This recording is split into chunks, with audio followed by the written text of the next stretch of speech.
What is up, guys? It is time for the GameDay Huddle Memorial Day edition. Happy Memorial Day. A lot of people get the day off. There's a reason we get the day off. But, first off, we want to thank the veterans.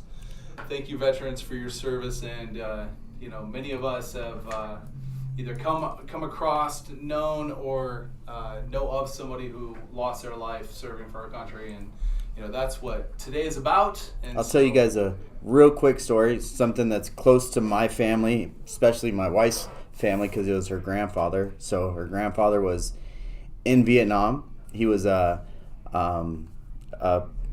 airplane pilot, and his plane got shot down in Vietnam. He lost his life.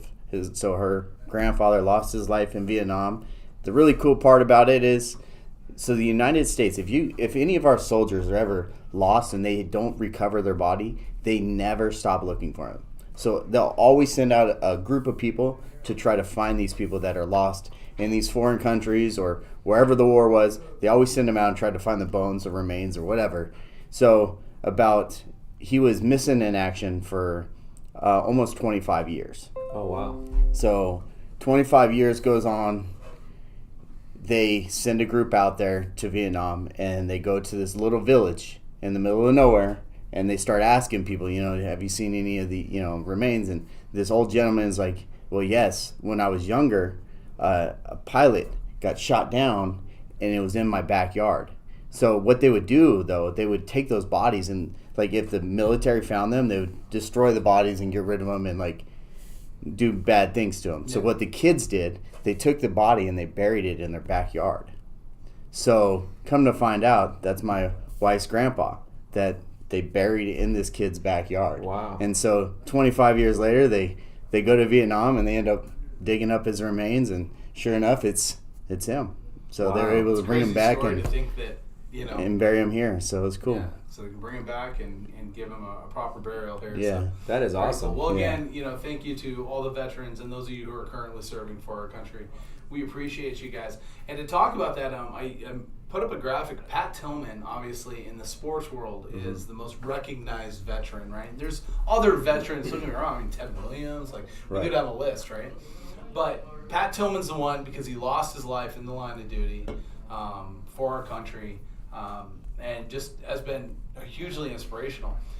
Someone brought up the point that Tillman's jersey is not retired.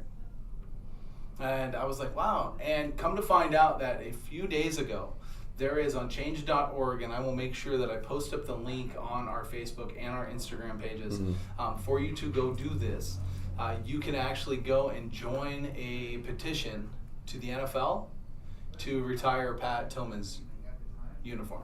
Wow, pretty cool. I will do that. And absolutely, I think that that's something that we should do and encourage everyone to do. What he means, because a lot of times you don't just look at what the person was and who he was and how good or not good of a player or any of that. Set that aside. Yeah. He served our country. He lost his life, and what that means to be able to actually attribute that to sports is very impactful. Right. And, there's not a veteran that I know that doesn't have a Pat Tillman card in their collection. Correct. They have something. Right. Right? Absolutely. And so we'll get that up there for you guys. And, again, thank you to veterans and, of course, anybody who's serving currently. But if you lost somebody, we definitely have our thoughts with you today. So,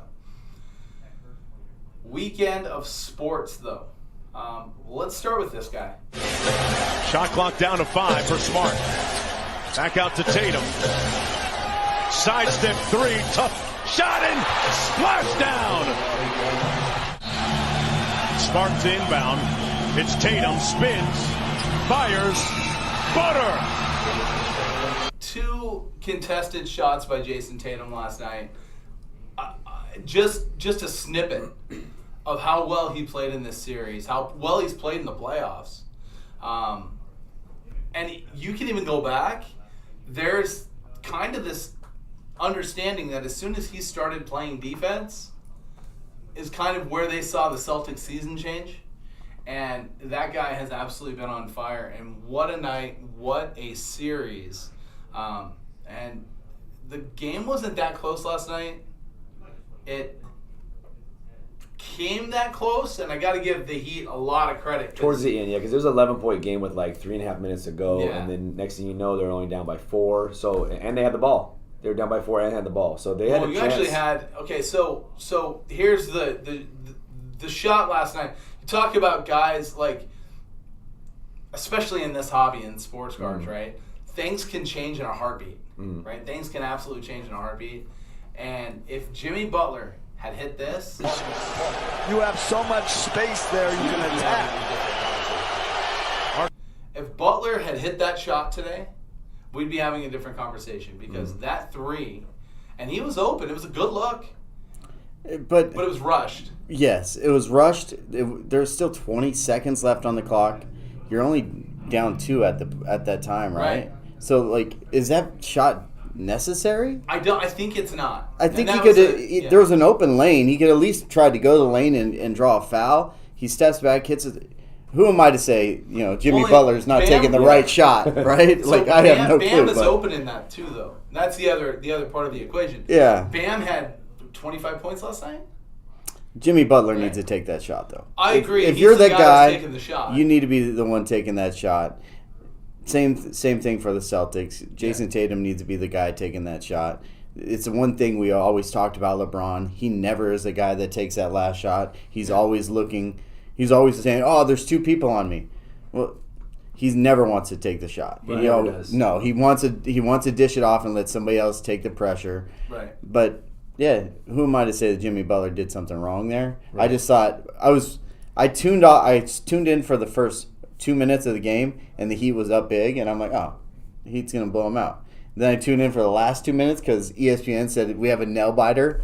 You know how they send you those little pop-ups? Yeah. We have a nail biter. I'm like, Gianna, pause this. We got to go. She's like, sports again? Of course. I'm like, yep, last 2 minutes. It's only 2 minutes. And it ended up being like 25 minutes of my wife time. Doesn't believe the 2 minutes anymore when I'm like, look, there's a minute and 30 seconds left in the game. And she's like, that's a half an hour. Yeah. And I'm like, yeah, real time, yes. But like game time is only a minute 30 only seconds. A minute 30 seconds. That's exactly it. Well, they both played well. Jimmy Butler played incredibly well. He was banged up with a knee issue. Tyler Hero had issues. A bunch of guys were hurt. Mm-hmm. But, they showed great resolve. Definitely it's one of those, it wasn't the Game 7 you thought it would be, but it turned out with the ending of a Game 7 you expected to happen. The NBA got what they wanted out of it. They got Golden State Warriors versus Boston Celtics. They got exactly what they wanted. So who do you got? You know the odds before I say who I got. Do you know what the odds are? I don't know the odds. They're actually very close. I would say, let me just guess, being a handicapper that I think I am. Your background, yeah. Yeah, I'm thinking Golden State's going to be favored for the series, and it's probably about a minus 160 or 180. Okay, so Warriors opened up at minus 160. Oh my God. For the series. Boston is plus 130. Yeah, see, I should be working at a sports book. I could put it right on the number every time. How hard is it? Yeah. The other thing I thought was interesting. Is there a spot where you can bet what the number will be? Because then you'd do really well. I would do really well. The other interesting thing I thought was the MVP talks. So the MVP of the finals. Curry's obviously the favorite. He's plus 120. Tatum's right behind him at plus 175. Jaylen Brown, plus 1,000.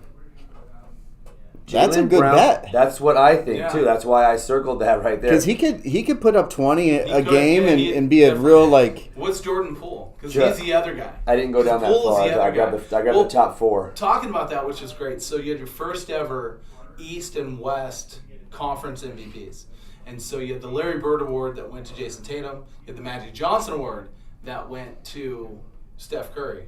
And I just think it's funny that Steph takes this award after we once again didn't put him as the top superstar left. Tatum was one of them, but we didn't have Curry in that top run, and now Curry takes another piece of hardware for his. Poole is plus 2,000 right now. Yeah, and see, Jordan Poole's another guy that to me is very similar to Brown. Can put up a bunch of points, plays defense. Definitely is someone to watch, and reminds me a lot of like when Kawhi won his MVP with the Spurs. Because if you remember when he won his MVP with the Spurs in the finals, that he wasn't the feature. Kawhi Leonard wasn't the feature then. It was still Tim Duncan. Right. So for him to come out, they call it that coming out party, right? Yeah, he was a side piece. You could have a guy like Brown or. That's what I'm saying. Just to see, I know Jaylen Brown opened up at 1,000. I don't know if he's gone down. I'm assuming that the savvy bettors probably have brought that down to more reasonable, but I bet you he's still plus 800 at some places. Oh, yeah. That's a huge bet to me. Huge. Yeah, you put $100, you want 800. Give you something. Neither of us care who wins this. Do you care, right? Do you care? No, but I think from a legacy standpoint and from the hobby standpoint, it's like you kind of want Jason Tatum to win because from the hobby standpoint, that is going to solidify his card market to realize closer to some of these guys that are leaps and bounds above him and probably shouldn't be, right? And then the flip side of it is Steph wins this title, there's no debate on him getting up in that top echelon anymore. Oh yeah, he's climbing. He's already climbing to get on that Mount Rushmore. Yeah. With the Jordans, LeBron, Kobe. I think Steph is getting. You have Wilt and those guys. There's no way you're cheering for Boston in this series, though, right? Me? Yeah. Oh hell no! I hate everything from Boston. I hate Boston beans. I hate Boston Tea Party. I hate it all. I knew that. I was like, there's no way you're cheering for Boston. So you do care who wins this. My old roommate was from Boston, and I hate him still to this day. You're cheering for Golden State. For Absolutely. Sure. So, who do you guys have winning it then? Let's talk about that because now is the time. I think Golden State wins it, and I think they win it in 6 games. Yeah, I think Golden State. I'll even say Golden State in 5. I think Golden State wins this game and wins this in 5. I have Golden State as well. I actually have Golden State because they are a fast-moving team, and that is what I thought the Heat changed in the Game 7, and that the Heat did earlier in the series. And when you start running with Boston, that... The problem is the Heat couldn't make their shots. Yeah. They didn't make their threes. Right. Golden State will make their threes. It's guaranteed. Because right if now, Clay's not hot, Poole is hot. If Poole's not hot, Steph is hot. And if Steph's not hot, Steph's still better than anyone else on the floor. If Boston gets into a situation where they're facing elimination in Game 6, everyone knows that's Klay Thompson time. So you don't want to face Golden State on the brink of elimination in a Game 6 because that's exactly when Klay Thompson he's Mr. Game 6. That's his whole MO. So he's going to be lights out if that comes to a situation where it's a Game 6 and they're facing elimination. What a great roster addition for them. Yeah. Right time. Gave him enough time to get prepped and ready for the playoffs. Comes in, guy's been absolutely perfect. I'm still kicking myself that how did you not see this coming? After last year, they didn't even make the playoffs, right? Right. So they don't make the playoffs at all. Everybody's down on Golden State going into this year. Mm-hmm. You could have got them at the beginning of the year. It was 30-1 odds to win the championship. How did none of us say, "Hey, everybody's coming back"? They got these young kids that are pretty hungry. Yeah. They still Wiseman hasn't even played. I think the thing that threw this year off was Jordan Poole became this player this year. He kind of came out of Jordan Poole wasn't this player last year. He became this player this year, and that really changed the narrative on Golden State. And he did. And I would say, if you say, what was the number one most impactful thing, it wasn't Klay Thompson coming back. It was Jordan Poole playing the way he's played all season. All year, yeah. Yeah. And so, Celtics look good, though. I think it'll be a fun series. I think it's definitely one that I'll watch, whereas in the years past, I don't think I was so excited about watching some of the finals. Definitely, I didn't want to watch the Raptors. But I definitely want to watch Jason Tatum opposite of Jordan Poole, Steph opposite of Brown. I want to see these guys. I feel like you have these veteran guys that have been doing it for a long time with Golden State, and then you have these younger players. Is this the changing of the guard, or do these crafty veterans still rule the? So we know Jay's gonna watch every minute of all the games. Yeah. We know you're gonna watch. Most likely every minute. How many minutes do you think I'll watch of this whole series? Over under. You'll probably watch when someone has a closeout lead and probably watch the first half of tip-off. I say the last 2 minutes of each game. So what is that? 6 games? So I'll watch about 12 minutes of basketball? Well, no, according to your it's probably 12 minutes of actual basketball. According to your guys' math, that's about 6.5 hours. Right. So I'll be in for about 6.5 hours. Right. Total. Of 2 minutes of game time on each of the games. Totally is. Okay. Are we not going to mention College World Series, the softball World Series? Does that the ratings on that are phenomenal. It's going through the roof this year. It is. They killed it last year. It went last year. I was going back and forth between Game 7 and then Arizona State versus Northwestern because, dude, the hype is real on these college. No one cares about college baseball. No one cares. No one tunes into it. Because college baseball doesn't have the fanfare it once had. Right. It used to No be. one cares. It's the same thing about. I'll argue the Little League World Series is almost the same thing. Yeah. That people really don't give much attention to the Little League World Series that they did 10 years ago. But now they do. They do now. I'm telling you, the ratings. I bet you the ratings for Little League World Series and College World Series beat college baseball. Oh, for sure. Oh yeah, for sure, and it always has. I don't think that's a question because that's always been we're going to show it on ABC primetime.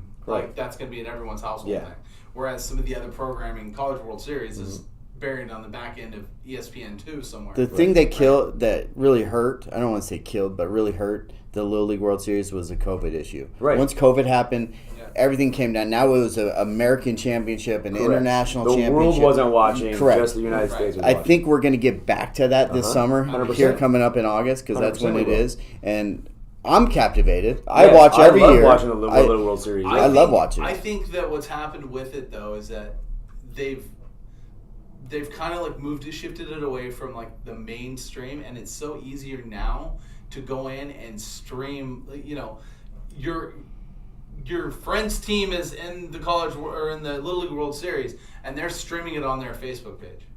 and you're watching it there rather than it is a little different. Well, ESPN Plus right. puts all of the games on there, so you'll have all the regionals. Right. Which is a pay for service. Yeah, that's $5 a month. The only thing that irritates me about the whole thing is that they were showing boys regionals games, not even the World Series, the regionals ahead of the actual girls World Series. Like there was World Series games on for softball, for Little League softball. They were being played, and those were on ESPN Plus. And boys regionals, like teams that weren't even making it to the World Series, were being shown. I just thought that it should have been a little bit more evened out, in my opinion. So you had to pay $5 a month to watch it. Major League Baseball does put a lot of money into that product, and it doesn't get talked about a lot, but the reason they do is because they love being able to go back and grab the highlight of the guy who made it to the big leagues that played in, you know what I mean? That's a big part of Well, you still can if it's on It's ESPN a Plus. marketing thing. You still It's a can. marketing thing. Yeah. ESPN's still there. The cameras are still there. Yeah.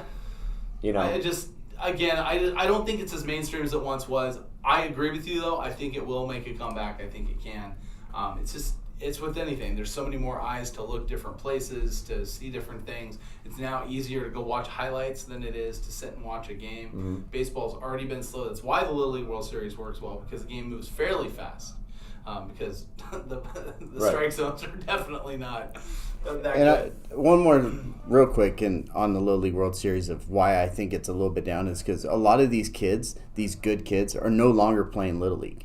They're no longer in those leagues. They're all playing elite baseball. They're all playing these different travel teams, these different stuff, and they're pulling these kids that should be playing for their local Little League, their Henderson All-Stars or whatever All-Star, Chattanooga All-Stars, and they're traveling around the country, and they don't give a crap about the Little League World Series anymore. No, but some of them still do. So what happens is right around time for spring ball for Little League, for this is boys and girls, is they'll play club ball all year round. There is no off season, right? But then when Little League comes, the sign-ups come, they sign up their kids, right? And they play the minimum amount of games which is needed, which is 60% of the games.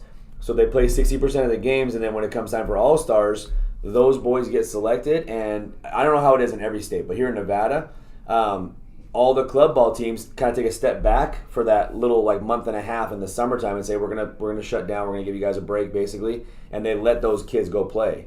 So the teams that I know for sure, the ones that come out of Nevada, they're all club ball players. There's not Little League players. They're club ball, and not every state does that, because when we went to regionals and we played against Utah, there was a team from Washington, Utah.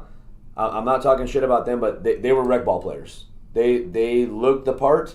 We came in and they were watching us just take warm-ups on the field, and they were in awe, like they were watching a Major League Baseball team play, and we were just taking infield. And they were looking at us with a shocked look, and they knew what they were in for. So I don't know how every state does it, but I can tell you right now, in Southern California, they will have a club ball team. Hawaii will have a club ball team. Nevada will have a club ball team. Okay. We'll again, you're hopefully the best players are getting an opportunity to be seen. I think that's ultimately it. One last tidbit on this, because we went a little bit deeper into it than I thought we would, but I think that the next step is going to be streaming the perfect game, because I think the perfect game is going to become the highlight because of the club ball concept. Is going to become the highlight because you get all the international players and everything, and they all come in and play in that mini tournament amongst each other, and you got skills comps and all this stuff. I think there's an opportunity for that, and we'll see. This guy doesn't miss, though. This guy's still rocking. Drive, right field, hit well, saddle up, that one is gone! 1-0 Halos, the 10th on the season for Showtime. That ball's crushed. Shohei, Ohtani, the 2-2. Driven center field. Shohei Ohtani staring that one down. Oh my! Forget about that one. Multi-home run game. 6-4. Angels back in it. He's doing with a team that, if the playoffs were to come out now, because of the new format, they would be in the playoffs as a wild card team. And I think they still have a chance to win this division. I think that they can make some moves and do some stuff. But as good as Shohei's been, he's definitely not been the best player on his team. Trout has come back and been unbelievable. And obviously the talk of Trout and just what he's done. I know Aaron Judge is up there in MVP talks. He's going to be because he's from New York. But I don't know how anybody in Major League Baseball is not going to look at what Trout's doing right now and say he's the MVP of the American League. He's doing it all again. He looks great and kind of fun. But to see Shohei, I feel like that's must-see TV. Yeah, the question is which one of these guys would Judge, and I think because they're both the front runners to win it in the AL, which one of them stays healthy and can play all the games this year. That's the only. That's who's going to win it, because right now both Trout and Judge, they never play a full season. They just don't. Yeah. They haven't played a full season, I think, in the last 6 years, either of them. Complete full season. So they need to make sure that they're watching these guys. They're getting them some extra rest on when they're playing back-to-backs and a night game to a day game. They should be sitting, their stars like that. I'm excited because we're going down to Newport here in about 2 weeks, June 10th, 11th. There's going to be a big card show down there. Guess who's playing? Angels, Boston. I'm going to that game fun. Thursday night. I'm going to cheer on those Angels to beat Boston Red Sox for sure. And so we'll be there Thursday night before the show starts. Yeah. And then we'll be at the Newport Showcase on Friday and Saturday. Yeah, and it's it's funny. Going to that stadium too. The discussion now is, will this be your last time going to Angels Stadium? Because the Angels came out, it was very quiet. You didn't hear a lot of fanfare about this week, but they and the city of Anaheim have agreed to dissipate their contract for the stadium. Which means, are the Angels moving? Are they just going to restructure this deal? My understanding is the city of Anaheim wants to expand the convention space. And Disney has already bought property on the other side of the freeway there. Is it Ball and Harbor? Yeah. Right? Yeah. That they've bought property on the other side to expand California Adventure. So I knew this had something to do with Disney. Right, of course. Disney runs the town, right? Yeah. So the thing is, are they going to relocate and build a new stadium? I just don't know that the LA area at this point, infrastructure-wise, is ready to get involved with another project. They just did SoFi, right? They just did SoFi. Lakers and Clippers are talking about splitting buildings and making changes there. And the Dodgers can't even get a new stadium because their stadium sucks. Right. I went to that game. That stadium is terrible. This is the reason why everyone leaves in the 6th or 7th inning at Dodger Stadium, is because if you stay to the end, you cannot get out. It's miserable. Yes. It is miserable. Driving up there to get to the stadium, I'm in the car and I'm like, this is what you got to do? Yes. And we went to a day game. Yes. Like a night game, like a Friday night. Oh, yeah. Oh, my God. It's got to be a disaster. Now you know why it's empty the first 3 innings. Chavez Ravine. No one goes at the very start, and then everyone leaves early, and everyone's like, "Oh, they're just bougie. It's LA." No one wants to sit in 4 hours of traffic to go to a stupid who wants to do that game. shit? Nobody. To go see a regular game. Yeah, no, thank you. Yeah, so I don't know if they're going to see anything be done, but we say it every week, where there's smoke, there's fire. So that comes out, that news comes out, and then today, Fox 5 here in Vegas puts this tweet out. The A's have narrowed down their stadium search in Las Vegas to 2 undisclosed sites and plan on making a formal announcement on location, with stadium rendering sometime in the next few weeks. It is not coincidental that the A's put that out. And the reason being is because I guarantee you there has been some type of a discussion, a phone call or something to the league from the Angels on relocation. I'm guessing they're looking to relocate is what they want to do. They probably don't want to share a market. They feel like they've got a brand that's big enough. Mm-hmm. And I'll be honest with you, I would love to have the A's here, and I think it would be great. But the Angels come here, and they will be treated like Vegas Golden Knights.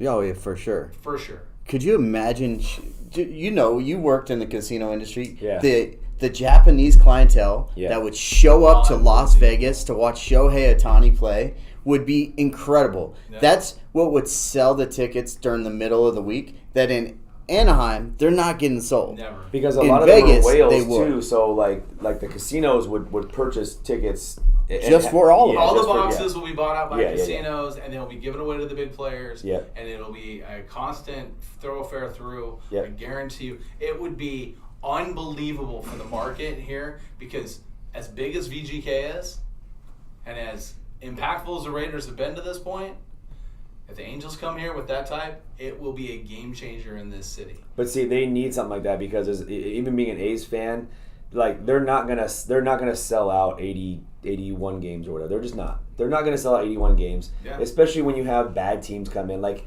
the Rays are a good team, but the Rays and the A's aren't gonna sell out. You know what I mean? Like like you're not gonna get sellout crowds, and so like you're bringing a team here that's gonna be half full. It's gonna be half full. There's too many games.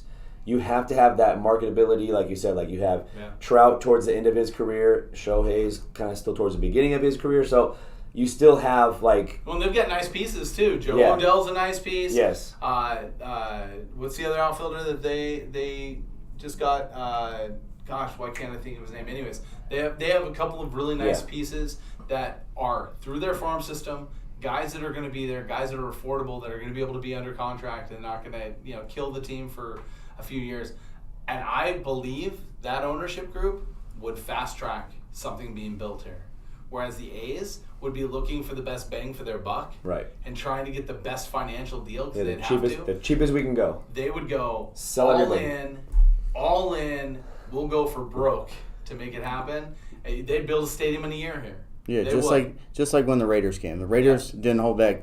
He didn't hold back any expense. No. He said, "I'm going to Vegas and I'm going to make the biggest, baddest stadium I could build. I'm going to bring in huge players." They just went out and got Devontae Adams. So they're going all in. Yes. And that's what Vegas needs. The Vegas Golden Knights, when we first started, All in. Yeah. all in. Yep. Yeah. So if these teams do that, all those draft picks and guys and 100%. And now there's talks that we might get an expansion basketball team. I think all of us have said within the next 10 years, we'll have all four major sports, hockey, baseball, football, and basketball. Yeah, they're talking about us in Seattle. Yeah, so they're talking about by 2024, the stadium's already being built, they said, down by where the Sahara and Fountain Blue Resort is. There's an empty spot where the old Wet n Wild was. They're talking about building the stadium there, and I've seen some renderings of a stadium that was supposed to be built there 2 years ago.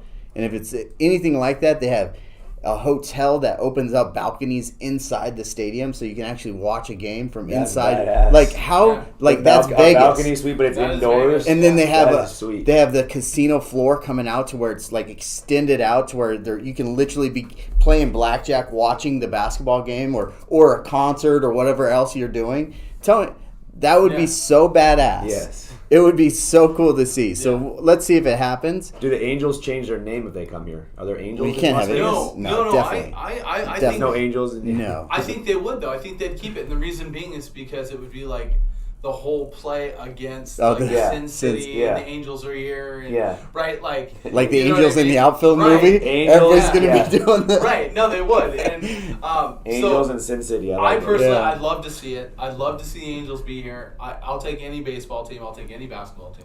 But I would love to see the Angels come here. If that's a real opportunity, if this is the beginning of something that could actually happen, this could be incredible for Las Vegas. Absolutely incredible. I could only imagine. So, with that said, let's talk about the players of the month, because we brought up Ohtani, we brought up Mike Trout. Pretty interesting list overall, I think, and Jimmy's going to kind of take us through some of the highlights of it. Yeah, so there's a couple guys that are really standouts on the list. You know, you have your every month type guys like the Judge and the Altuves and Tim Anderson, who just got hurt. He pulled I think a groin muscle, so he's going to be out for some significant time, because guess what Tim Anderson does? 90% of his game is because how fast he is in his legs. Now he's got a groin injury. Manny Machado, he's on the list. When is he not on the list, though? Him, and then you look at the two Red Sox, Rafael Devers and Contreras, their catcher, or Vasquez, sorry. Vasquez, their catcher. Contreras is on there, but he's On the a list, Braves, but he is a Braves catcher. Yeah. So they've been on fire. They're trying to creep back into it. It looked like the AL East was going to be like a two-horse race with Tampa Bay and the Yankees, but Red Sox aren't giving up on that, so that should be Tampa's fun. Fell back a little bit. Yep, and from the NL side, Mookie Betts has been on fire. He is crushing the baseball. He's you guys all have heard this more than once, that I think he's the best player all around in baseball. Yeah. He's above Mike Trout for what he does and what he brings to his team. There's a lot of the guys that are on there, the Mike Trouts, Aaron Judge, Ronald Acuna, who didn't even play the full month. Right. And now he's in the Player of the Month discussions. Yeah. Isn't it nuts to think that the guy doesn't even play a full month? And when he doesn't play a full month, he's part-time playing right now, coming back from the injury. Mm-hmm. Right? They're giving him extra days off. Oh, yeah. And he's unbelievable when he's on the field. Yeah. And one of the guys, let's talk about the pitcher of the month for the Rangers, Martin Perez. Yeah. He was 3-0 in the month with a .076 ERA. Wow. Like, that's pretty lights out for a starting pitcher to have a below 1 ERA. Well, and especially the age of DH. When you're into the second month, if that makes sense, right? You're into the second month of the season now, right? You're in 60-ish games, and you have a guy that now has had a chance to face some of these teams twice, right? Which is what has happened with a couple of these guys. And to go out and to have that type of success, and especially when it's an unknown name. Yeah.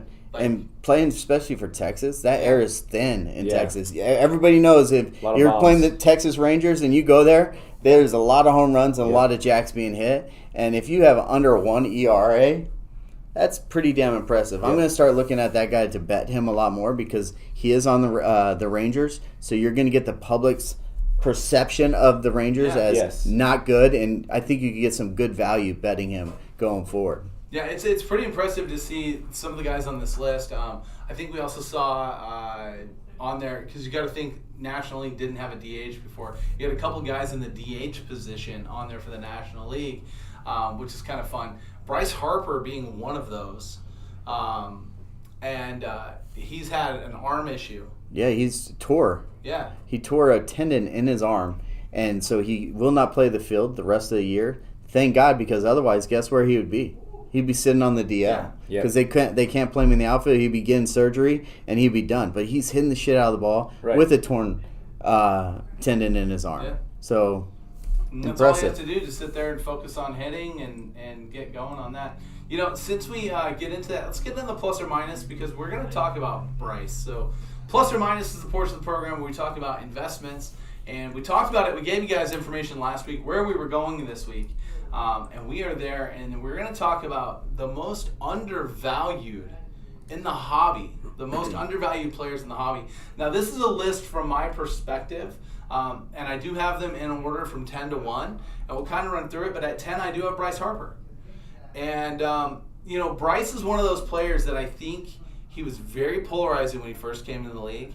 He was the, minor league talking smack while he's running the bases, and those are the highlights that were showing up, and he's hitting 450-foot home runs and all this stuff. And if he wasn't on your team, you're like, well, he's a bad guy. And I think that's hung over with him, and I think that's a really unfair play for Bryce. And the reason I think that's unfair is because Bryce has now won, 2 MVPs? Mm-hmm. He's been arguably the best player on every team he's been on. Soto made it close, I think, while they were on the Nationals together. Bryce was still the best player, though. He's a guy that he's hurt and he's playing. You know what I mean? He does all these things for the team. Phillies have not been very good since Bryce has been there. When they do put it together a little bit, it's very streaky. And it always falls back to how bad their pitching overall ends up being.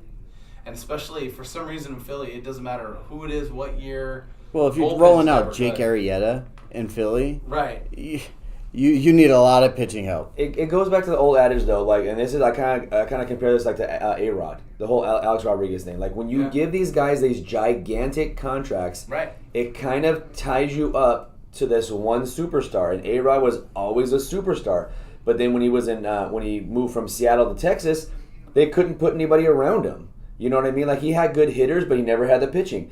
It's the same type of thing with Bryce Harper. I think the reason he doesn't get any love, like especially like in the hobby, is the dude is an absolute stud. But when he was 16 years old, they put him on the cover of Sports Illustrated and called him the chosen one and compared him to LeBron. So now your expectations are completely through the roof. Now, if you're not Babe Ruth, then what the hell? What's your deal? What's your problem? You're supposed to be a Babe Ruth. And I think we all can agree to become a superstar in baseball is so much harder than becoming a superstar in basketball. At 16, imagine how many guys in basketball said, that's next guy. They did it with Kobe. They did it with LeBron. They did it with all these guys. Yeah. And guess what? They become superstars. Right. Most of them, about 70% of the guys, if they say he's the guy in basketball, he's going to be the guy. Because at 16, he's already 6'8", 6'9". Yeah. He's dunking through the roof. So you know he's going to. In baseball, totally different worlds. Yeah. At 16, you know how many guys said this is the next guy, and we never heard of him again after high school? This guy's an absolute stud. He's done everything that's been asked of him, and he's produced year in, year out, whether it's through injuries or not, he's produced. But the reason why I think he gets no love is because they put that the chosen one on him so early that, like, he can't live up to that. You could be he's a two-time MVP. He's won his first MVP at 22 years old. He was the National League Rookie of the Year, 6-time All-Star, and the dude gets no love. What also didn't help was that, and I'm not saying this has anything to do with him, because it's not his fault. Yeah. The minute he left Washington, they go and win a World Series. Right. Yeah, and that didn't help at all. That didn't help. That didn't help, because it looked like, oh, well, shit, we didn't even need Bryce Harper. Yeah. We didn't need this guy. Little did they know that they had probably the best, one of the best players in baseball, Juan Soto. Correct. Little did they know that also David Murphy was playing out of his mind, and they picked him up in a trade. I know. Ultimately, everything in that series. But it didn't help his cause that they won as soon as he left, right? So now everyone looks at it like, well, Bryce Harper, he's a great player, but who cares? Now he goes to Philadelphia, and guess what? They're in last place, and they're underachieving. But you just gave him $330 million. So, like, you had to. He can't do it, but he can't do it by himself. Right. He's one player. Where the teams that the superstar is gone, the Yankees, the Red Sox, where they've spent the money and then they've went and spent a little bit more around them and paid the luxury tax fee, those are the teams that seem to be the guy in the collector world gets the love, gets the interest, and has it. Some lovable losers on this list, and Harper, I guess, being one of them. How about Devin Booker? I have Devin Booker at 9. Guy plays out of his mind. He's incredible. Chris Paul did not make this list. Chris Paul could have made this list because he's incredibly undervalued. However, he is just someone that a lot of people can't like. And when you're not likable, I understand that. Devin Booker, though, what's the issue with him in the collector world in your guys' eyes? He's dating a Kardashian. Okay. That's a fair assessment. Dating a Kardashian, not worth much in the collector hobby. No, I think... Name one person that dated a Kardashian. No. It's a strike against him. I mean, he's dating the best one, in my opinion, Kendall Jenner, but still. Is that who he's dating? Yeah. I didn't know that. Interesting. I would say it's a good time to buy Devin Booker. I think his best days are still ahead of him. I think right now he's playing out of his mind and he's really good. But you can get him at a fairly decent value, especially for superstars in the basketball world. So if you could go out and buy Devin Booker, great time to buy him. He's going to be the guy in Phoenix for a very long time. He's 23 years old? Yeah, and that's the thing, is he is not getting any love, and the reason why is not because he's dating a Kardashian. It's he hasn't won it yet. He's still young. They have a good team. Last year's team and this year's team were both title contenders. I think that once he gets that, off of his back and he able to get that NBA championship, I think that you'll see his stuff start to go up and he'll start to be in that upper echelon with these other guys. I think he hasn't gotten it yet. I think that falls to when it becomes his team. Because the last couple of years, it's been looked at as Chris Paul's team. Right. And you forget, DeAndre Ayton was the number 1 overall pick and has played like one. Right. He has. DeAndre Ayton could have made this list too. Yes. He's another guy that... he's in that world of doesn't get the love he doesn't. And I'll also talk about this. The Suns franchise is not very friendly in the memorabilia marketplace. No, it's not. People don't wear their hats. People don't wear their jerseys. They're not, and that needs to change. Because if they want to make Devin Booker a superstar, that's something that's going to have to change. I'm going to be honest, I don't like the jerseys that they wear. The Valley ones? I just don't The think Valley they're. one. I don't think they're good. I don't think they look good, and I don't see fans even at their own games. I don't see them a lot in jerseys. I see Right. them wearing T-shirts with logos, hoodies, stuff like that. They don't necessarily wear the jerseys. I just don't think it's a marketable. a The lot one of we this- did see, though, wearing it was Sons and Four. Yeah. That guy was rocking the jersey. Sons and Four. Sons and Four guy. When he beat the mess out that A guy. lot of these teams, though, a lot of these guys you're going to mention here, it's because of their market. It's because of where Yeah. they are. Well, okay, so we talked about that. So let's get Okay. to the next guy on the Yes. list, number 7, Cooper Kupp. Mm-hmm. Cooper Kupp just won a Super Bowl. Cooper Kupp is an MVP, right? Cooper Kupp just had the best statistical ever season for a wide receiver. And you can argue that his career to this point, he has arguably put up some of the best numbers to this point in his career of other wide receivers.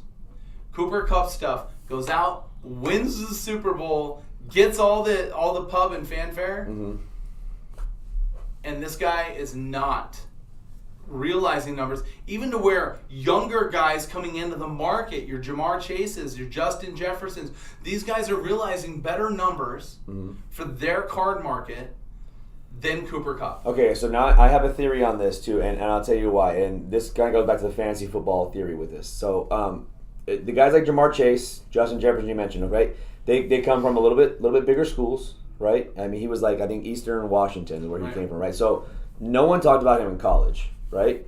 He didn't even get any love in the draft when they drafted him. Like, who's this kid from Eastern Washington? Like, what the hell is this, right? And let's not forget, when he came out and made it to the NFL, he was 23. A 23-year-old wide receiver. That's not going to get love. Everyone wants the next young guy. Jamar Chase, when he came out, was 20 years old.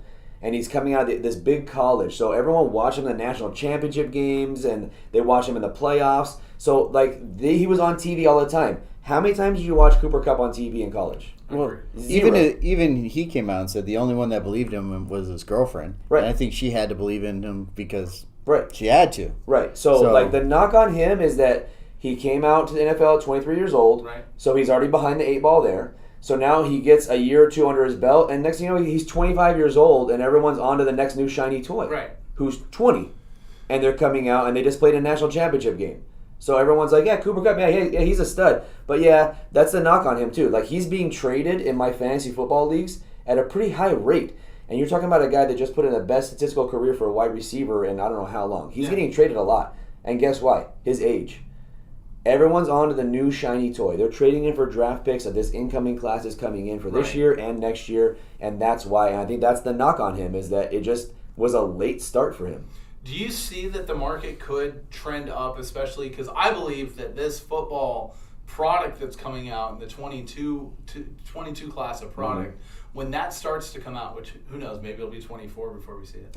But At this rate. when that product starts to come out, I believe that the receivers are going to be the collected portion of the product. 1,000%. And I think that's going to drive other players up. Will Cooper Kupp catch that then? Or is what Jay's saying just too far on? No. I think Jay's 100% on with this. Cooper Kupp's never going to receive the value that he should get. It's going to if you bought him in the last 2 to 3 months, I'm telling you right now, you better sell it within the next 2 to 3 days because he is going to fall off. You'll be able to pick up Cooper Kupp stuff next year at this time for pennies on the dollar what you paid for it. Dirt cheap. Everybody's moving off of him, and a lot of my strategy. I would never hold a wide receiver anyways long term. I think they're all quick flips. Yep. But especially with him, I think he's gonna get a big taste of reality this next year. I think he's a good wide receiver. I think he's gonna be the top 10 wide receiver next year. However, I do think his card numbers are gonna fall big time. They did add Allen Robinson to the mix there too, by the way. Cooper Kupp's numbers didn't dip very much when Odell Beckham got there, but Odell Beckham wasn't there for very long. Like, he wasn't there for the entire season. He ended up getting hurt, not re-signed. They signed Allen Robinson. I think that kind of eats into his numbers a little bit. We'll see what happens there. This guy moved places. Russell Wilson. This isn't a name I think you would expect me to put on an undervalued list, but when you can buy his rookie autos for under $2,000, I feel like that's incredibly undervalued. The guy's obviously a Super Bowl winner. He's extremely visible in the marketplace. He's talked about a lot. He's definitely a guy that when he speaks, he gets put on camera. He gets showcased. I think there was this stigma with the Seahawks, just being with the Seahawks, that kind of. Well, when you think about the Seahawks, and the first thing when you think about their Super Bowl runs and when they went to the back-to-back Super Bowls, you first think of their defense. Yeah. Every one of us, right? That's 100%. What we think of, and then after that, we think of Marshawn Lynch and the running game. Yeah. So he's the third thought in my mind of what happens with that Seahawks team. And I think that's with the collectors in this world too. They're also thinking the same thing. Well, he won those championships because his defense was good. Right. Or he won the championship because they had a great running game with Marshawn Lynch. Right. Well, now guess what? He's got a chance to go to Denver, put up some big numbers because he's got some great weapons around him. Yeah. It's going to be interesting to see what happens with him. But yes, he's a good buy for sure. I think he's incredibly underrated. I think we all know he's getting a jacket. I think he's one of those guys that you can buy him now. You're probably not going to get him any better price, moving forward from today than what you're getting him now. You might a little bit if there's a little stumble in the season, but outside of that, I definitely think he's a long-term hold and one of those guys. But incredibly undervalued in my opinion. I love these lists that you've been putting together the last couple of weeks, and I think next week we should come up with the hottest wife category. Yeah, we should. Because some of these guys, Sierra's. I think Russell Wilson would probably be towards the top of that list. See, this is I think the knock. This is why he's undervalued. It's the only thing I can come up with because the numbers are there. The wins are there. It's he going back and looking at Russell Wilson stuff. He has a messy off season background. It's messy. You Google Russell Wilson and just backstories from off season. Dude, it's hella messy. You have guys just for instance like Pat Mahomes say, and the biggest knock on Pat Mahomes is his brother. No one likes his brother. Or telling his girlfriend to be quiet, or his wife to be quiet courtside. Right. So it's you don't it's just weird. But you go back and look at Russell Wilson is he married his high school sweetheart who then became his college sweetheart.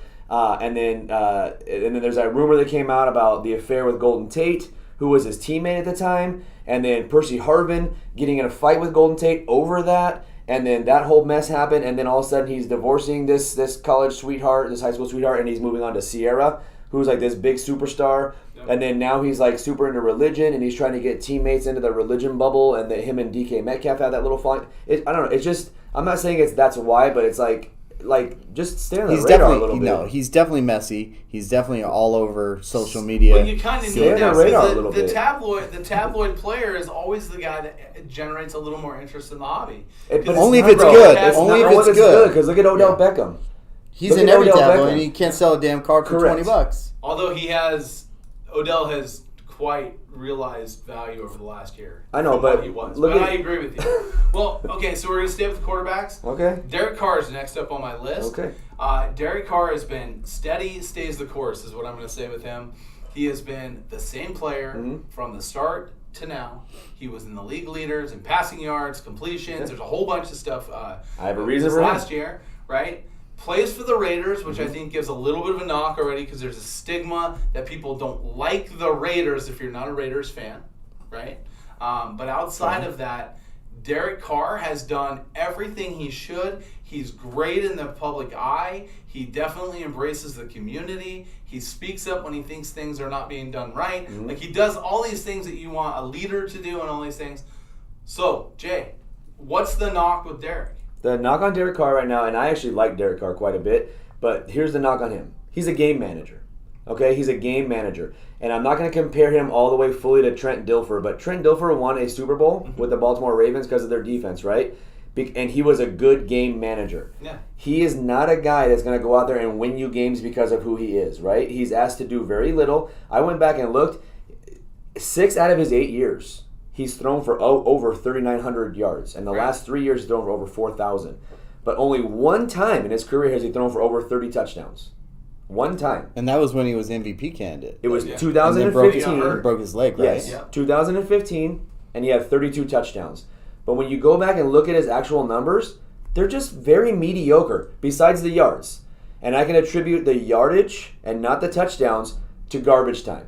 Because your defense is crap, and everyone knows that if you have the lead, they're just going to throw and throw and throw on you. So guess what happens? Now you're in comeback mode every game. And guess what happens when you're in comeback mode? The last couple of seasons, the Raiders have been competitive and been playing competitive games, not playing garbage time games. But they're losing because of their defense. They're losing because of their defense. Right. They have great defensive ends, right? And they get to the quarterback well, but their DBs suck. Yeah. Their DBs were terrible last year, and the DBs were even worse the year before that. The DBs are out there pulling guns in the valets in Las Vegas. Yeah, so it's like, what the hell is... But if you go back and look at Derek Carr's stats, it's very just pedestrian. It's very pedestrian. I like the guy. I'm a Derek Carr fan, but he's very pedestrian. What shocked me was I can find Derek Carr graded auto rookie cards for $500 right now. And that to me just seems like that's incredibly undervalued for a franchise that has such an incredible fanfare and following, right?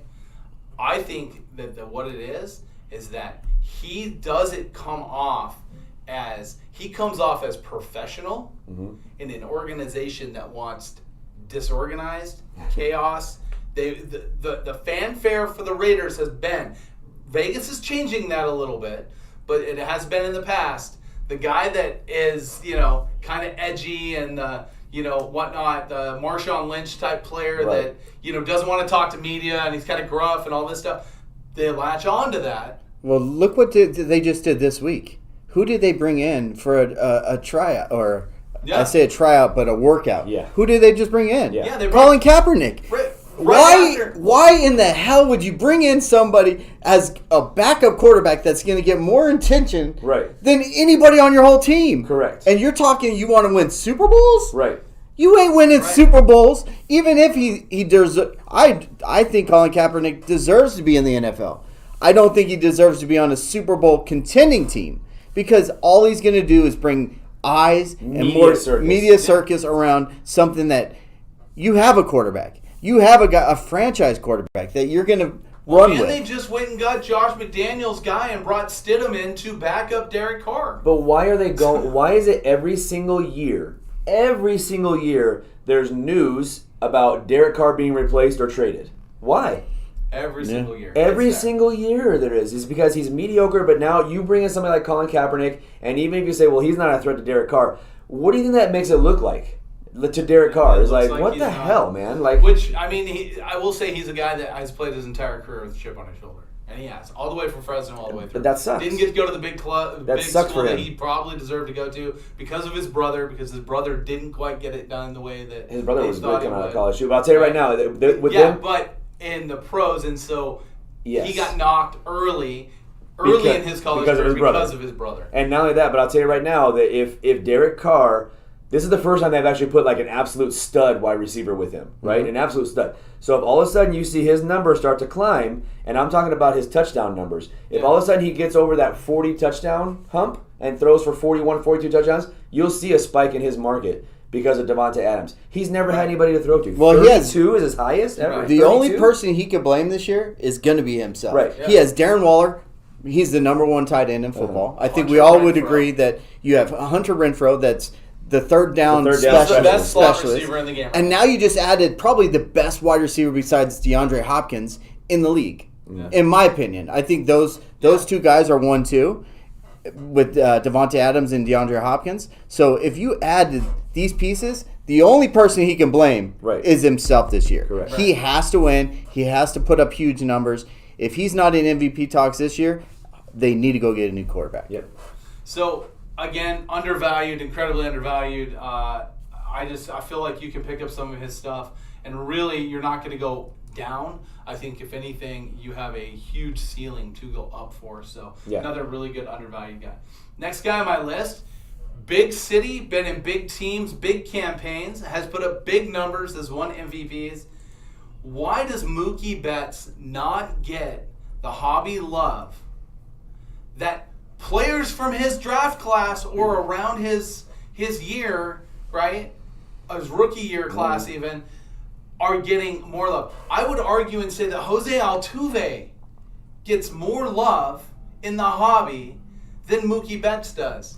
And Mookie Betts has 100,000 times the fanfare, the awards, all of that stuff. Played with Boston and plays now with the Dodgers. And that's my point, too. So now you're talking about the exact opposite of some of these guys. This guy has played in two of the biggest markets in baseball. Yeah. He's played with the LA Dodgers and the Boston Red Sox, right? So they're always on TV. They're always being seen. Yeah. But I'll tell you why. When I started kind of digging into him, he does everything really well, but nothing great. Nothing great. He does everything you ask him to do really well, but nothing above and beyond. 2 times in his entire career, he's batted over 300 only. 2 times. 2016, 2018.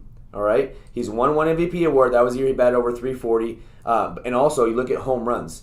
2 times in his career over 30 home runs. And it was barely over 30 home runs. Right? So he does everything that his team has asked him for. He's a great outfielder. He's great on the bases. He hits for average. He hits for home runs. But he does them well, not great. If he had hit 50 home runs and batted 294, that would be overlooked, right? If he batted 350 more than a couple times, but he also hit 30 home runs, then he'd be considered. But if you go back and look at his stats for his career, and it's like, they're good. They're good. Not great. So what do you think? What do you think happens if they win another World Series? Nothing. Nothing with his market. Nothing. I think he's right where he's going to be. Mookie's where he's going to be because he had, the biggest social media thing I think he did was go out and bowl on ESPN one day. You don't talk about Mookie Betts. He's not out there. He's not in the limelight. He's not getting his name out there. Whoever his publicist is or whoever controls his social media is doing a terrible job. He's not on commercials. You don't see Mookie Betts T-shirts anywhere. You don't that's what Trout has. That's what Judge has. That's what these superstars have. But you don't see it with Mookie Betts. The guy he's in LA, and you don't even know what his face looks like if you're not a baseball fan. Right? Is I think of Johnny Damon. I think about the fanfare that was put behind Johnny Damon and brought him to another level that he's half the player that Mookie Betts is. Oh, yeah. I just, again, Mookie Betts, so it's your opinion, and I kind of feel the same. I don't see there being a huge uptick in Mookie Betts' cards. The top-end stuff, if he does have a couple of those, yes. But the middle-tier stuff, I just don't see it having great substantial value. But there's no doubt, in my mind, where he's priced at in the market, in the card market right now, way low. He's incredibly underpriced. Mm-hmm. He should be, but now we kind of have an idea what the reasons are. Next guy, Hall of Fame career for sure, 3,000 hits, 500 home runs, plays for the Detroit Tigers, won a World Series with the Marlins. Enough said. You just said it. He plays for the Detroit Tigers. And his first name was the Florida Marlins. Yes. Yeah. So when was the last time you saw those teams on TV? No. Never. So we can move on. He's never going to get any more value than he is today. After he hit his 3,000 hit, that's when he was going to get the highest point in his cards. Because he hit 500 runs last year. Do you want to hear something that'll blow your mind? You can buy PSA 10 Cabrera rookies for $600. Incredible. 500 home runs, 3,000 hits. If he won a World Series. If he had done this with the New York Yankees, he would be up like in Derek Jeter status. And Mike Trout status, you would be paying 3 to 4 times that. Well, and if you remember when he signed the deal to stay in Detroit, he was told he would get like another $50 million from the Yankees in a deal, but didn't want to go to the big market for the limelight. There you go. That's why. He also didn't want to win a World Series. And there's nothing nothing wrong with it. There's some guys that just don't want that pressure. Right. They don't want to go in and know after every single baseball game, you're going to have 20 minutes of scrutiny from the reporters, and there's 50 people in there. In Detroit, when he gets done with the game, guess how many people are sitting there? The same fat guy that's been writing about him for the last 12 years. Yeah. And he's like, same quote. Cool. See you, Mig. And they both bounce. They have coffee together. Yeah, or he texts him in the 7th inning. Same quote as yesterday. All right, gotcha. I'm heading home early tonight. Mm-hmm. Now, talking about the beginning franchise, we talked about Florida there, right, and being the issue with Miami, right? This guy has a really unfair thing happen to him. He goes to Cleveland. I know Rip will be really upset about this. Yeah. But Jose Ramirez. This guy is in the top 5 in MVP talks every year on a almost habitually bad team. And when they're good, he's great. He continues to do it. He continues to have his name at the top of the list. He continues to lead league most years, doubles. His slugging percentage is up in the top 5 always. This guy absolutely just keeps and continues to do it and gets pedestrian numbers at best for his stuff. He's won no MVPs, first of all, right? He was a runner-up the 1 year, right? But here's the second thing. This is kind of like the Miguel Cabrera deal. Like, he plays in Cleveland, right? Yeah. So no one ever gets to see him. When was the last time, and you guys are the card guys here, when was the last time, going back further, an Indians player was highly sought after in the sports card community? When was the last time you're like, damn, everyone wants this Indians player? When Francisco Lindor came out, there was a lot of hype behind him, and then they went on and I think they played in a World Series. I don't think they won the World Series. Did the Indians win it? They played the Cubs, right? Yeah. They were in it for like 2 or 3 years in a row where I know they beat the Yankees 1 year to go to the World Series. I don't think they won it. That's when the Cubs beat them, right? Yes. Yeah. But Francisco Lindor was the last time. Did the hype get bigger when he went to the Mets? No. Well, he's not the player that he was. Correct. When he was with Cleveland. If he was still that player, I think the hype would still be there and he would drive the market up because he's with the Mets and they actually have, actual fans that will pay money for cards. But even going back to Manny Ramirez, like he was good with the Indians, well, but it's like he got the time, hype when he went to Boston. I would argue the time Jim Thome and Ramirez were hobby darlings when they first came out and they started showing up in product. You're talking those first few years. They really, the values on them were pretty incredible compared to other players. And the fact that the Indians were also in a World Series and all of that then too. I know Marketplace plays a big trend on it. But when a guy is this good, and Ramirez has been this good, he's incredible. Right? And let's be fair, he's bounced around the entire infield, playing every position at an all-star caliber level. I think he's incredibly undervalued, especially if this team gets sneaky over this or next year, does something and gets to the playoffs. They need to be on TV more. Because we're in the now, what have you done for me lately? Correct. And you will have a quick flip opportunity with it. So you can take advantage of floor prices for Ramirez right now and moving forward. Next guy comes from Utah, Donovan Mitchell. Donovan Mitchell, rumors are right now that he's being discussed as a potential fit for the Miami Heat. I know that's quick because last night they just lost, and the thoughts are he would be the perfect player to pair with Jimmy Butler. There's some discussions there. There's some Quinn Snyder distaste in Utah, and Donovan is one of the players that has kind of come out and said that he's not real happy with how the franchise has really handled some things.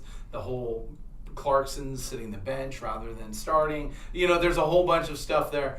Guy can play. Yep. He's incredible. He's incredibly marketable. Yep. In fact, you go back a few years ago, there were shoe deals that were trying to put him on TV, but he was Utah and just could not draw the love. And we saw Karl Malone go to die there. We saw John Stockton, some of the best ever. I'd argue Stockton might be the best point guard ever. I'm glad you brought those two guys up because that's exactly what I have written down right here. I have Stockton and Malone written down. And Malone, you're talking about a guy that's up there as far as the most points ever scored in the history of the NBA. And he's not even mentioned in the same breath as Michael Jordan or even Charles Barkley. You know what I mean? He's not even mentioned in that same type of breath. And you're talking about Stockton and Malone, and they played their entire careers almost in Utah. Stockton did, but Malone ended up going to the Lakers. But you're talking about guys that were absolute surefire Hall of Famers, best at their positions for years and years and years. And just nobody cares because they're in Utah. No one cares. So Donovan Mitchell, in my opinion, needs to get out of Utah. He needs to go somewhere, even if he goes to Miami. He needs to go somewhere where there's a market. Because I think you'll see his stuff start to go up because he is that type of player. But, no one cares when you're in Utah. So I have him number 2 on the list. The reason I have him number 2 on the list is because specifically this card. His rookie Prism PSA 10 can be bought right now for $90. You can buy a Prism PSA 10 Donovan Mitchell rookie for $90. You can buy his Donruss rated rookie Shocks for under $100, PSA 10s. It is incredible to me how low in the marketplace he is for the player that he is. If he was to become a Laker, could you imagine what would happen? Or even a Knick. A Knick? Hey. Right? I don't know if that would happen. Right? I like or that. the sneaky play, and this isn't a big franchise, but because of who else is there, if he went to Dallas, could you imagine what would happen with him? Luka and Donovan. Because Jimmy Butler is what I would have as an honorable mention to this list, okay? Jimmy Butler is honorable mention. Yeah. And DeRozan is another one. And so him going to either of their teams, I don't know that there's a huge spike in value for him going to the Bulls or going to Miami. Right. But if he was to get with one of those franchises, or to get deep or even make a finals run, I think he would be. He would be double what he is now. Because he already did it in Utah, and so now the thought is, well, if he goes and does it somewhere else, I think he's incredibly. I think you're below the floor for Donovan Mitchell right now. I don't know that I've ever seen another player that I actually can look at and go, holy crap, this guy's such a great investment, because literally it cost you nothing to get invested into him. It's right there for you. He's on my as number 2. Number 1, I think the NBA's most hated man might be LeBron, and in a very close second place is Kevin Durant. Yeah. And Kevin Durant is at number 1. Kevin Durant has never realized in the market the value of what he is as a player. While we've seen Giannis explode in value, to see some of his cards go up in value, the Luka Doncic and all this stuff, and Kevin Durant is, the last 5 years, arguably could be the best player in basketball. Giannis, I understand there's maybe you flip-flop them a couple of years, right? Mm-hmm. Even if he's in the top 3, he's been in the top 3 with LeBron his entire career. He's He's won rings. Yes. And because of the way that he went and did it with the Warriors, it's almost like the hobby market shut him off. He did it to himself. Just like LeBron, Kevin Durant did it to himself. Because you talk about Giannis, right? When you go and you see the interviews with Giannis, he's laughing, he's like joking around with the guys. They're like, "Oh, what do you do?" He's like, "Oh, I collect cards. Like this is my second. This is why I'm falling back." Like he looks like he's approachable. He's looked like if he was walking down the street and I saw him, I'd be like, "Hey, Giannis," and he would come over and be like, "Yeah, I'll take a picture with you." It looks like Kevin Durant would be like, "Get the F out of here. I don't want to ever see you again." Yeah. That's the kind of vibe you get from Kevin Durant. The whole burner account on Twitter, when he went to defend himself and then forgot that he was on his own thing and he thought he was on his burner account, and that thing blew up in his face. All the OKC fans start calling him a snake. So now every time he does something, people comment the snake emoji. The way he went and left OKC and went to Golden State. Then they had a falling out with Golden State. He had this big, huge falling out with Draymond Green. So he goes from team to team, and he seems like he's just the most unlikable guy on the entire earth. Like, he just, no one likes him. And then when you call him out on stuff, he gets all pissy and gives you attitude. Right. To me, that's the reason why. No one likes him because he did it to himself. He looks like the ultimate, he doesn't even care if you exist. Kind of reminds me of Charles Barkley. But Barkley's fun now. But he wasn't when he was a player. Well, I'll wait for Kevin Durant to be on TNT later on. When he was a player, if he was playing your team, he was public enemy number 1 for a long time. He was one of the guys that was not likable. You can go back and watch those Knicks games when, early in his career, when he would go to Madison, go to either Boston or New York. He almost got in a fist fight with Shaq. They would absolutely they would crush him, right? And I kind of feel the same way about Durant. But over the years, they've kind of come back on him. I just think this guy's an absolute Hall of Famer. Mm-hmm. He's on the outside looking in on that Rushmore conversation, right? He's on the outside looking in. He's got the rings. He's got the stuff all the things that you would need for that. Kevin Durant, in my opinion, though, incredibly undervalued. And when I was looking into it, I couldn't believe this. BGS 9.5 Topps Finest rookie. BGS 9.5 Topps Finest. An incredibly hard card to grade, the Topps Finest product of any of the 90s to early 2000s stuff, right?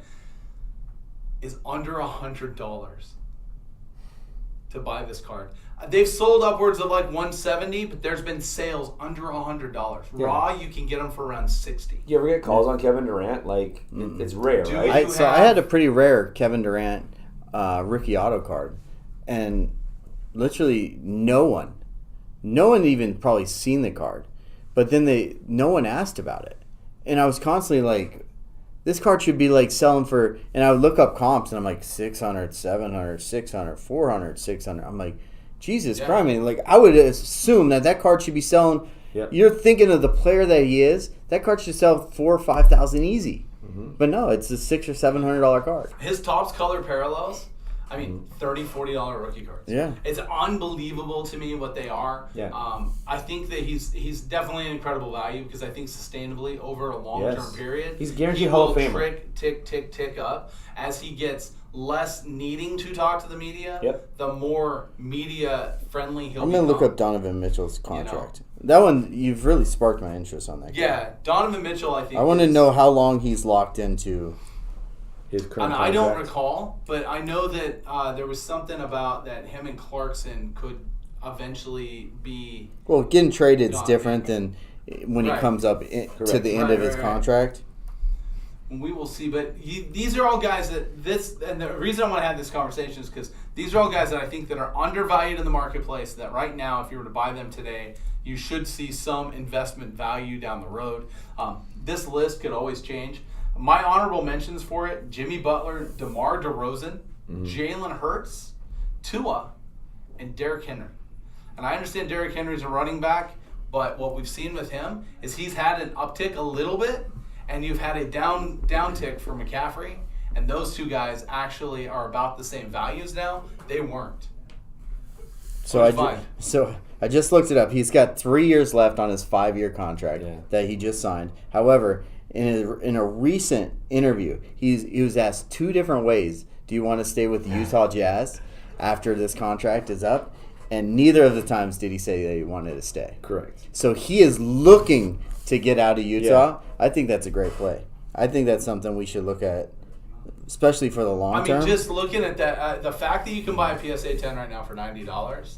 That's an everybody play. Everybody can find $100 lying around. Right. Yeah, that's an everybody play. Some of our plays are for the big fish. Some of them are for the small fish. This is an everybody fish. But that's not even a big investment. No, it's $100. Like even if it misses out, like I lost out $100. It's not like you lost out on 1,000 or 2,000. A perennial all-star. Right. Like it's hard to lose at that, and that blew my mind. And then Durant, just because of the fact that like you can buy some of his midline rookies. Like you're saying, for less than $500 for a guy that absolute Hall of Famer. With Durant, it's a little bit tougher because nobody likes him. I think a lot of people like Donovan Mitchell, and if he gets in the right situation, say he does go to L.A., my God, his cards are going to skyrocket because he's a smiley kid. He's happy. Even if he was a Clipper. Even if he was a Clipper. He goes anywhere but Utah. And the one difference between Barkley and Durant, and going back to that really fast, is that the fact that Barkley, he can laugh at himself. Yeah. And Durant can't. He can't. No. You bring up something that might be funny, like he does something and he hates you forever. Charles didn't used to be able to laugh at himself. But, I mean... It's taken over time. And I'll tell you, the time that I recall it was the first time that he was in a public golf tournament, right? And he started getting ripped everywhere, and he finally turned the tide of laughing with everybody when they did instead of getting mad about it. Yeah. And that was the first time where other people were like, Charles is kind of funny. Yeah. Well, now, so a lot of people don't know this. Well, no, he's great. Yeah. He got this new swing coach, and he's winning all these celebrity golf tournaments. He's at the top of the leaderboard. Everybody, when you think of Charles Barkley, you're like, oh, this guy's terrible. Yeah. No, he put in the time. Let's get him on the senior PG. Yes, I love it. He put in the time. He actually got a good golf coach, and now he's changed up his swing a little bit. It's awkward. It looks funny. But damn, the guy can play. He's flat out crushing the ball. We're rocking and rolling today. It's getting a little bit into this. So let's get into Jay's fantasy roundup. Yeah. Real quick with Jay, he's got a couple of tidbits for you guys, fantasy-wise. And Jay, what do you got this week? I'll make this quick because I know we went kind of over talking about that other fun stuff. A couple of guys looked to add Michael Harris, just called up from the Atlanta Braves. He plays center field. He's gotten a little taste of the big leagues. Yeah, I think he's had about 6 at-bats so far, but he's somebody that they actually trust. He was killing it in Double-A, batting over 300, had a few home runs. Cole Calhoun from Texas, right fielder. Add this guy to your roster. I looked, and he's still under 50% rostered. And then a guy we mentioned a few weeks ago, Royce Lewis from the Minnesota Twins, shortstop. I looked at his numbers. We've mentioned him a couple of times on this, and he's still under 50% rostered, and he's a guy that's getting a lot of playing time. And then the last guy I want to mention is Christopher Morrell from the Chicago Cubs. He's one of those guys that's not absolutely killing it, but he's one of those guys that's eligible at a few different positions. And we talked about it on the show before. I love guys like this because he's listed as a center fielder, but he also gets time at second base, third base, and shortstop. So they're trying to find ways to work him into the lineup.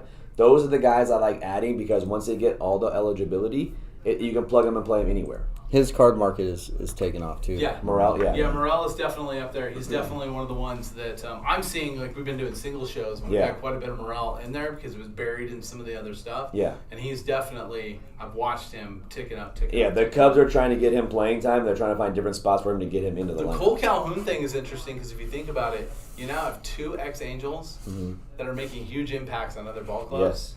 Yes. And I said I think that says a lot about a hitting coach that. The Angels have because those guys are taking that with them, and it's impressive to see that. So good guys. Real quick tonight, 5 p.m. Pacific, right here. We've got the Godfather's Mystery Packs. You have to lift it up a little bit. The Godfather's Mystery Packs. This is the High Roller Mystery Pack Show, Memorial Day edition. 5 p.m. Pacific. 50 packs, 2 to 3 cards per pack. $1,000 average, $600 floor, and a $4,200 ceiling. Should be a lot of fun.